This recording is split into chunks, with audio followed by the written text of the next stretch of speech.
Welkom bij Scheldemondig. Mijn naam is Jan Rubbens, presentator, en wij nodigen mensen uit in de studio met passie. En vandaag zijn aangeschoven twee dames van het bolwerk in IJsendijken en die hebben passie voor de staats-Spaanse linies. En Annelies Soet, van harte welkom. Dankjewel. En dan Nel Bondewel, ook welkom. Dankjewel. Annelies, wat is jouw functie bij het bolwerk? Het bolwerk is het informatiecentrum voor de staats-Spaanse linies. Hè? Ja. En mijn werk is daar bestuurslid. En ik maak me vooral druk om organisatorische dingen, vernieuwingen aan te brengen in het museum. Ons te professionaliseren met de uitstraling die we hebben en de kinderprojecten. Helemaal goed. En Nel, wat is jouw rol? Zit jij ook in het bestuur? Nee, ik zit niet in het bestuur. Ik vind het leuk om mensen rond te leiden in het museum. Nou, daar kan ik me iets bij voorstellen. Daar komen we straks op terug. Dat is prima. Annelies, de vaste tentoonstelling, kun je daar iets van vertellen? Nou, de vaste tentoonstelling in 2018 gaat over stampij langs de staats-Spaanse linies. Dat is een hele mooie kaartententoonstelling die je vanaf beneden naar boven kunt volgen. En dat is dit jaar aangevuld met 7 vestingstaferelen. En dat zijn wel kopieën, want de originele, die krijgen wij niet. Nee, die liggen natuurlijk in het archief en dat is logisch. Ja. Maar mensen kunnen dat zien. Ja, en dan kun je eigenlijk een hele mooie wandeling maken door een stuk geschiedenis. Maar dat hoeft niet per se met de gids, Nel, maar met de gids kan dat ook? Vertel. Ja, laten we eerlijk zijn, maar de gids is natuurlijk toch nog iets uitgebreider. Ja. En wat vertel je dan zoal? Even kort. Het komt erop neer dat we dan beginnen met de film. En dan hebben mensen al een beetje een idee van wat zijn nou eigenlijk die staats-Spaanse linies. Spaans, mensen staan er soms over te kijken van wat is dat nou eigenlijk? Nou, en wat vertel je dan? En dan vertel ik, we gaan terug naar de 80-jarige oorlog. Ja. En nu noemen ze dat de grote oorlog, geloof ik, op school. Maar in onze tijd was dat nog altijd die 80-jarige oorlog. Ja. En dan zien ze wat dat in onze streek teweeg heeft gebracht. En dan laten we precies zien van, wat hebben wij in deze streek moeten doen om ons gebied te verdedigen. En we zijn daar niet helemaal beperkt tot die 80-jarige oorlog, maar we laten eigenlijk ook zien hoe wij ons verdedigden vanaf de Romeinen tot en met de Tweede Wereldoorlog. Met de bunkers, zeg maar. Ja, en die staats-Spaanse linies zijn dan van 1568 tot 1648, de 80-jarige oorlog, en dat laten jullie zien. Ja, absoluut. Maar behalve dat hebben jullie natuurlijk een vaste tentoonstelling, ook een tentoonstelling die wisselt. Ja. En het gaat over die taferelen, die 7 taferelen die je nu ziet bij ons. En dat doen we meestal om de 2-3 jaar. Elk jaar een nieuwe tentoonstelling, daar hebben we gewoon geen financiële middelen voor. Maar we willen elk jaar een onderdeel aan toevoegen of verbeteren. Want er komen ook nog filmpjes binnenkort in het museum. En die worden nu opgenomen met drones. En dan kijk je in het landschap mee op verschillende plekken. Maar die hebben we op dit moment nog niet in huis, dus dat komt er ook weer aan. En dan zie je al die forten, schansen, linies. En dan krijg je ook een beeld en een verhaal daarbij. Dat is allemaal in de maak nu. Door onze speciale commissie, de programmacommissie. Met onze Ramon de Nenny die onze exposities maakt. En die is ook verantwoordelijk voor dit filmpje. Of die 4 films die komen. En dan is dat weer een nieuwe toevoeging aan de beleving binnen ons in het museum. Ik denk dat de kijkers staan te popelen. Wanneer zal dat ongeveer te zien zijn? Schatting ongeveer? Ik hoop dat het nog eind van dit seizoen er is, maar zeker dan het nieuwe seizoen. Ja. Want ik weet dat ze heel ver al zijn, dat de filmpjes nu zijn opgenomen. Want dan ben je afhankelijk van mensen die dit kunnen. En ook het weer speelt mee. Ja. Wanneer kan je met de drone boven die plekken gaan werken? Dus weer een reden meer om straks naar het bolwerk te komen. Wij zijn heel actief om elke keer weer nieuwe elementen toe te voegen. Omdat het een moeilijk thema is voor mensen. De jeugd gaat liever naar een makkelijke museum dan naar iets van geschiedenis. En wij maken het dat de geschiedenis levendig wordt. Jullie hebben er iets op gevonden. Workshops? Hartstikke veel. Ja, vertel. Ja, we zijn een aantal jaren geleden, ik denk dat ik het nu bijna 9 jaar organiseer, kinderactiviteiten. Dat zijn workshops van 1,5 uur ongeveer. Gedurende het seizoen, elke maand eentje. Zo. En in de zomervakantie 4. Ja. En dan zijn daarnaast elke maand een lezing voor volwassenen. Dan ben je heel actief. En bij die lezingen voor volwassenen, dan zit ons zaaltje vol. Dan 40 mensen, 50 ongeveer. Noem eens een voorbeeld. Een voorbeeld van een lezing die gaat komen, dat is even denken. Sakkers. Ja, van Hans Sakkers. Die gaat vertellen over de Atlantic Wall in West-Zeeuws-Vlaanderen. En de Atlantic Wall, dat is vanaf Noorwegen, zeg maar. Noorwegen helemaal naar Spanje toe, ja. om te verdedigen. Hè. Door Hitler is dat, Ja. Atlantic Wall. En dan krijgen we nog een lezing van Mark Buijsen, de inundaties in Zeeuws-Vlaanderen. En we krijgen nog een lichtevenement. Dan gaan mensen zelf met lampen aan het werk. Dat is Zo. eigenlijk een uitstapje richting beeldend. Met een fotografe, dat is Anne Nobels, die ook binnen onze kinderprojecten dingen doet.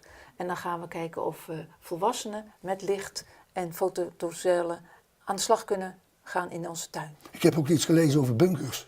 Ja, dat was zo'n leuke workshop. Er waren 11 kinderen. Zo. En dat thema komt volgend jaar terug, omdat dan de slag om de Schelde. En wat deden ze dan met die bunkers? Ze hebben nu geleerd een naam te zetten, een tag noem je dat, met viltstiftachtige materialen op itonstenen. Noemen ze dat graffiti? Graffiti is spuiten, Oh, maar ja. wij doen met de jonge kinderen dat niet met spuitbussen, maar met eigenlijk Een soort stift. een soort stift is dat. En daar is een muurtje van gebouwd. Geweldig. En dat stond dan weer in onze museumtuin. En doen ze nog iets met Lego? Ja, we hebben een Lego-kamer. Daar zie je ook Alle verdedigingswerken. precies. Dan kunnen ze zelf zo knutselen en dan Ja, dan hebben heel ze, interactief. er staan er natuurlijk wel die al helemaal klaar zijn. Ja. Maar ze laten ze dus precies zien. Wat ik net vertelde, is dat ook in Lego te zien. En maar de kinderen kunnen zelf, als ze willen, ook een verdedigingswerk maken. Ja. Of iets anders wat Ja, ze want dat natuurlijk... gebeurt dan op onze workshops, dagen of middagen. Hè, van Zijn dat 1,5 vaste uur. middagen, woensdagmiddag? Nee, we doen het eigenlijk altijd op maandag als het museum gesloten is, want dan hebben we alle ruimte. Oké.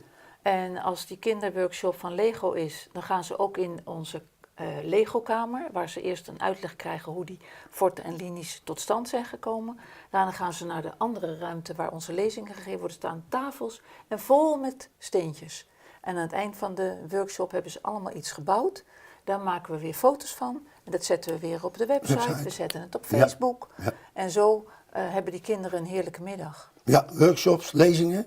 Ja. Maar jullie gaan ook naar buiten in nou? Ja, maar ik wou net zeggen, het is natuurlijk ook leuk, maar wat je nu over die kinderen vertelt, het is, wij leiden ook de kinderen rond. Want Ja. er is natuurlijk een cultuurmenu. Ja. En dat cultuurmenu, dan halen wij de kinderen binnen. En dan proberen we het natuurlijk ook wat Het aantrekkelijk te maken. cultuurmenu dat gaat dan via de scholen, hè? Ja, Ja. ja. Inderdaad. Dus dan komen scholen uit heel Zeeuws-Vlaanderen. Ja. En Oost-Zeeuws-Vlaanderen is ietsje minder, maar toch vanuit Axel hebben we het toch ook al gehad. weet je. mooi. Ja, en dan proberen we dus niet alleen binnen, dan maken we er eigenlijk ook een beetje een puzzeltocht van. He, we laten ze ook de film zien en we maken er een beetje een puzzeltocht van. En dan gaan we ook naar buiten. En wat doe je dan? Maar dan gaan we natuurlijk naar het Ravelijn. Ja. Daar kunnen ze een echt stukje verdedigingswerk zien. Wat is een ravelijn? Een ravelijn is een extra stuk verdedigingswerk wat los in de gracht ligt. Dus dat is een eilandje in de Een gracht. soort eilandje in de Geweest. gracht wat met een gewoon bruggetje verbonden is met de binnenwal, zeg maar. Ja. En je moet bedenken dat er dan daar een wal ligt waarachter de kanonnen of wat er dan ook Ja. gebruikt werd, Afweergeschut. afweergeschut, dat werd dan achter verstopt. En welke rondleiding doen jullie nog voor volwassenen? Voor volwassenen doen we, ja, het is na wat ze willen. Want het komt erop neer, eigenlijk komt het erop neer, wat de klant wil, dat doen we. Ja. Het komt erop neer, willen ze alleen binnen, doen we dat. Maar willen we binnen en buiten, is een hele mooie combinatie. Maar hoe gaan ze naar buiten? Gaan ze te voet, met de fiets? Of Nee, met normaal, maar ze doen ook met de fiets. Maar Oké. het komt erop neer, als we het in het dorp doen, dan pakken we de Nederlands Hervormde Kerk erbij. Ja, En ja dat dat vind, is- vind ik wel heel leuk. Hè? Ja. Dus Annelies, jullie doen heel veel samen met de anderen. Ja. Ja. Samenwerking met anderen zoeken is ook belangrijk. Dat Ja. doen we ook met het gidsenteam Zeeuws-Vlaanderen. Ja. We werken ook samen met het Zeeuwse Landschap. En als dan de gidsen ook in de kerk komen, werk je eigenlijk ook samen met de Nederlands Hervormde Kerk. En dan heb ik nog een belangrijke vraag, ook met de restaurants? Ja, dat kan. Ja. Maar die doen ook mee in onze promotie Kijk, eigenlijk. ja, helemaal goed. Dat vind ik heel erg goed. En we hebben nu niet een vast programma dat je dan per se met eten erbij is. Dat kunnen we doen als er een arrangement gevraagd wordt. Oh ja. Dat kan uitgebreid worden met het bezoek aan de horeca. Ja, dus arrangementen doen jullie ook. Ja, Ja, Nou, dat doen we ook. Nou, we hebben hier een heleboel dingen meegebracht. Ja. Ik denk dat we dit allemaal een beetje hebben laten zien. Klopt dat? Ja, zo ongeveer. Nou, dan heb je hier naast me allerlei attributen Ja. en boeken en materiaal. Weet je, als je in zo'n museum zit en als je in het land gaat kijken, kom je overal een museumwinkel tegen. Hè? Ja, En toen tuurlijk. dachten wij, wat hebben wij nou eigenlijk bij ons in het museum? Nou, laat en maar dat zien. wordt uitgebreid met boeken. Hier Ja. heb je al een heel mooi boek, Schatten van Kaarten. Ja, Dat ze- is vorig jaar uitgegeven door een samenwerking met Damme, met Aardenburg, Sluis en IJsendijken. En dat is geschreven door een aantal mensen die ook in onze programmacommissie zitten. En dat kan je ook kopen bij ons in het museum bijvoorbeeld. Dat is een hele mooie... Schatten van kaarten. Ja, dat is ontzettend leuk. Maar dan hebben we Adriaan Koorten. Dat is natuurlijk iemand die ook bij ons in het dorp geboren is. Ja, En dit boek kan je ook bij ons kopen. En waar gaat het over? dat is een schilder. Ja, Het is eigenlijk een beroemde schilder. ja. En we kwamen erachter dat hij in IJsendijken geboren is. Dus op die manier, ja, promoten we IJsendijken. Kijk, Prachtig. dat is juist. En het heeft dus ook Is weer dat nog- een kruidmagazijn? Nee, dat Nee. is een Uitkijktoren. Juist, dat is Oké. een uitkijktoren. Ja. Ja. Nou, wat Dan heb je nog hebben we meer? hier een boek, heb ik meegenomen, over de Staats-Spaanse linies. Als je meer wil verdiepen in de geschiedenis, ga je dat boek Ja. kijken. Ja. Nou, vooral kinderen die kijken en een werkstuk moeten maken. Ik zou het Ja. wel weten. Nou, en als je een werkstuk wil maken, dan zou je ook bij ons kunnen inloggen in onze website. En Kun je hem nog dat een keer noemen? www.staatsspaanselinies.eu. EU. Ja, EU. En daar kan je heel mooi inloggen op het kenniscentrum. En daar zou ik iemand anders voor willen vragen aan jou om een keer aandacht aan te besteden. Want het is zo interessant. Daar kun je Om wat de dieper kun je op in te dieper gaan. op Ik begrijp ingaan. het. En kinderen die, hoe heet het nou ook weer, verslagen moeten maken voor hun Ja. geschiedenis. Of in opleiding zijn, die zouden dat moeten bekijken. Ja, maar je kunt natuurlijk ook de groeten uit IJsendijken doen. Of ja, dit zijn dan of- weer andere of, groeten. Weet je, dit jaar hebben wij ons een beetje druk gemaakt op kinderspelen. Wij Ja. dachten van, het zou toch leuk zijn als we in ons winkeltje, wat wij ons winkeltje noemen, een paar oude kinderspelen hebben. Dat is een tolletje. Kijk. Hartstikke leuk. Heel leuk. En een schildje. Maar ook knikkers. Dat doen we bijna niet meer, hè? Doodzonde. Knikkerzak. Ja, maar als ze Hè? dit kopen, dan brengt dat wel knikkers binnen hè, voor jullie. Ja. Hè? Ja. Dat En kost allemaal geld. blokken. Blokken. En daar kan je een heel klein vestingstadje van bouwen. Ja. En het leuke is, Leuk hè, als verjaardagscadeautje. voor een kind, Lijkt me voor een een kind. zeepje. Ja. Maar in de vorm van een tulp, want die tulp vind je ook terug bij ons in het Oh museum. ja, dat vind ik ook nog leuk. Hè? Ja, dat is waar. Als je naar de museumtuin gaat, Nel, Ja. Ja, en wat dacht je vooraan? ja, En aan de gevel? dat lijkt op een tulpje, Ja. maar dat is een groeidingetje. Als je dat in de grond legt met aarde erop, krijg je er allemaal bloemetjes uit. Nee, toch? Ja. Oh, mooi. En Kun weet je je de wat dan bloemetjes zo- buiten zetten? Weet Ja. je wat wij zo leuk vinden? Dit allemaal is ontworpen door Rianne Vrouwenveld, die al onze uitstraling van folders maakt. Ja. Doet ze ontzettend mooie vorm gegeven. We hebben echt een uitstraling nou, dat je zegt, het hoort allemaal bij elkaar. Maar alles wat hierin zit en daarin zit. En Ja. dit is gemaakt door Stichting Tragel. Ah, dus jullie doen ook nog sociaal Ja. samenwerking. En die hebben dat ook bedrukt. Ja, ook Weet nog. je, en de zakjes genaaid. Nou, win-win toch? En dan zeggen wij van, nou, dat is ook weer een typisch voorbeeld van een mooie samenwerking. Ja. Hè? Dan heb ik nog wat ansichtkaarten meegebracht, die je bij ons kunt vinden. Nou, uniek toch? Hè? Ja. Want wij zoeken eigenlijk altijd naar dingen die verwant zijn aan ons museum. Deze is ook wel leuk hoor. Kijk. Ja, is ook leuk. En dat schilderij, dat Ja. vind je ook in IJsendijk. Ja, dat Ja. klopt. Dat staat op een Kende muur het? daar. hè? Ja, Ja? klopt. Want dat kunnen jullie natuurlijk ook met de rondleiding als gids. Kunnen jullie daar. dat is waar. Die zit er ook. Maar En dan zal ik je ook nog vertellen, Ja. dat schilderij is leuk. heeft Joost Heren geschilderd. Ja. Een bekend schilder, denk ik, uit Zeeland. En dat is zijn hondje trouwens. En wij hebben eigenlijk ook kleding die gemaakt is door Evelien Oosterling. Werkt hier in Oostburg.